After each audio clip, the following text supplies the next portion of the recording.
Since the end of World War II, the United States and Russia have been engaged in a strategic rivalry that has shaped the world order. From the Cold War to modern geopolitical crises, and through periods of détente, this relationship has always been marked by mutual distrust.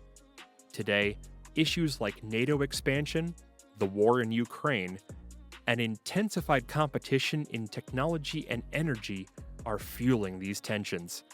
That's why in this video, we'll help you understand everything about the relationship between Russia and the United States. During the Cold War, relations between the two superpowers were defined by intense rivalry. The USSR and the United States were competing for global influence, leading to the formation of two opposing ideological blocs: the Communist Soviet bloc and the capitalist Western bloc. This led to an arms race, proxy wars such as those in Korea and Vietnam, and the constant threat of nuclear conflict. One key example is the Cuban Missile Crisis. It occurred in October 1962, when the US discovered Soviet nuclear missiles in Cuba. After days of intense tension and a US naval blockade, an agreement was reached. The USSR would withdraw its missiles from Cuba in exchange for a US promise not to invade the island and to remove some of its missiles from Turkey.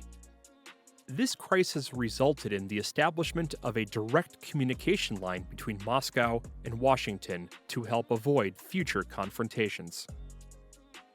With the fall of the Berlin Wall in 1989 and the collapse of the USSR in 1991, US-Russia relations took a new turn. Boris Yeltsin, the first president of post-Soviet Russia, sought to establish more cooperative ties with the West, especially the United States. The two countries signed several nuclear disarmament treaties, including START I in 1999, and collaborated on fighting terrorism and other international issues. Also known as the Strategic Arms Reduction Treaty, START I was signed on July 31, 1991, by President George H.W. Bush and Mikhail Gorbachev. It was a bilateral agreement between the US and the Soviet Union to reduce and limit strategic offensive arms. The treaty came into effect on December 5, 1994, and led to the removal of about 80% of existing strategic nuclear weapons at the time. It expired in December 2009 and was replaced by the new START Treaty. Under Vladimir Putin, elected in 2000, Russia gradually reasserted itself on the international stage, leading to renewed tensions with the United States. The US-led invasion of Iraq in 2003, without Russia's support, deepened the divide. Additionally, US backing for NATO expansion into Eastern Europe was perceived by Russia as a direct threat to its security. Relations significantly worsened following Russia's annexation of Crimea in 2014 and its intervention in Syria in 2015 to support the regime of Bashar al-Assad. In response, the US imposed economic sanctions on Russia targeting several sectors, including energy and banking. These sanctions, along with Russia's involvement in the Ukraine conflict, further intensified tensions. Russia was also accused by the US and its allies of interfering in the 2016 US presidential elections, worsening bilateral relations and prompting diplomatic expulsions and additional sanctions. The election of Joe Biden in 2020 marked a shift to a more assertive foreign policy towards Russia. Biden denounced Russian actions in Ukraine, its electoral interference, and took a tougher stance on human rights, particularly regarding political opponents. In 2021, Biden and Putin met in Geneva, but relations remained tense. The summit allowed for discussions on cybersecurity, Ukraine, and arms control, but did not lead to lasting cooperation. The war in Ukraine, which erupted in February 2022 with Russia's invasion, marked another major breaking point. Washington provided significant military and economic support to Ukraine, imposed new sanctions on Russia, and bolstered NATO. In fact, since the conflict began, the US has been Ukraine's main ally. For example, in April 2024, the US approved a new plan to strengthen Ukraine's defense capabilities in the face of the Russian invasion. This marked a major shift in the conflict and showed the US's commitment to long-term support, with an unprecedented military assistance package of $61 billion. This aid includes advanced equipment and Ukrainian troop training to fill military capability gaps and allow Ukraine to resist the Russian offensive more effectively. Beyond the military aspect, this initiative also carries a strategic dimension for the United States. By engaging so heavily with Ukraine, Washington is sending a strong message to Moscow, reaffirming its unwavering support for Ukraine's sovereignty and territorial integrity.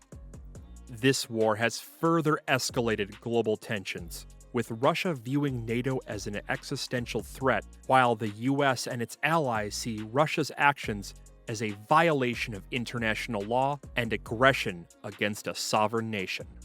Tensions reached a peak in November 2024, when it was revealed that Washington had authorized Ukraine to strike Russian territory using long-range US missiles, something the Kremlin had previously declared a red line.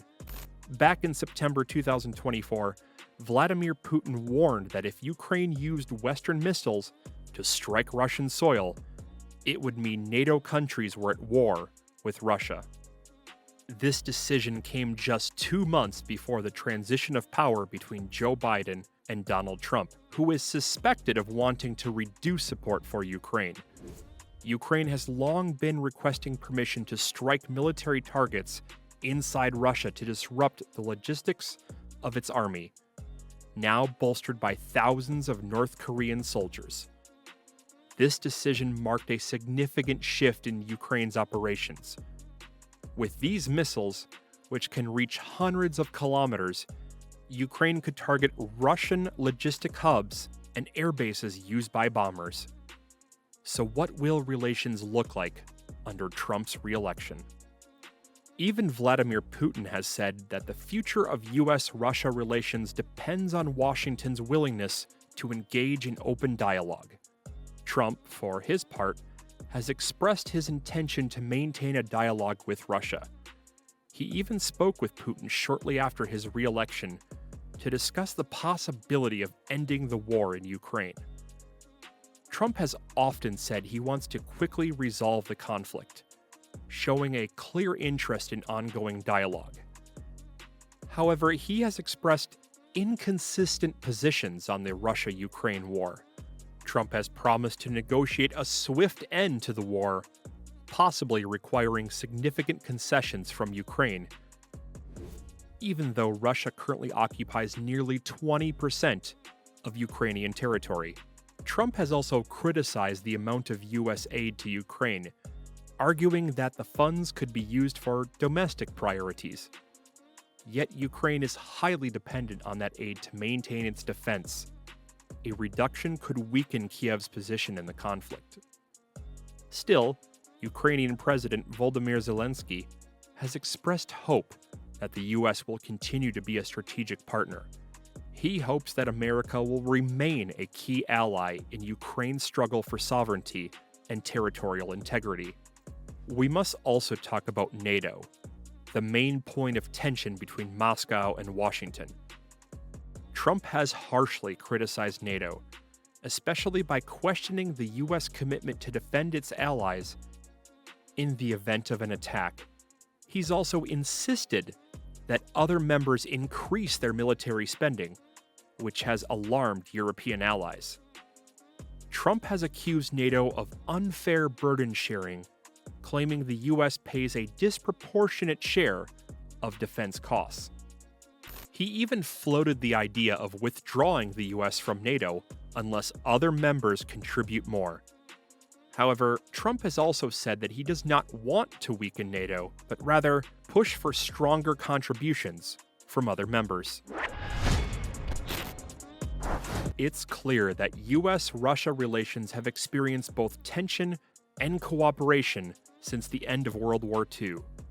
From the Cold War to the post-Soviet era, and now the war in Ukraine, these ties have been shaped by deep political differences, conflicting interests, and major strategic stakes. Today, competition for global influence, security and defense issues, and technological and energy rivalries continue to fuel the tension. The situation remains volatile, and the future of US-Russia relations will depend heavily on upcoming political choices, especially concerning Ukraine and NATO.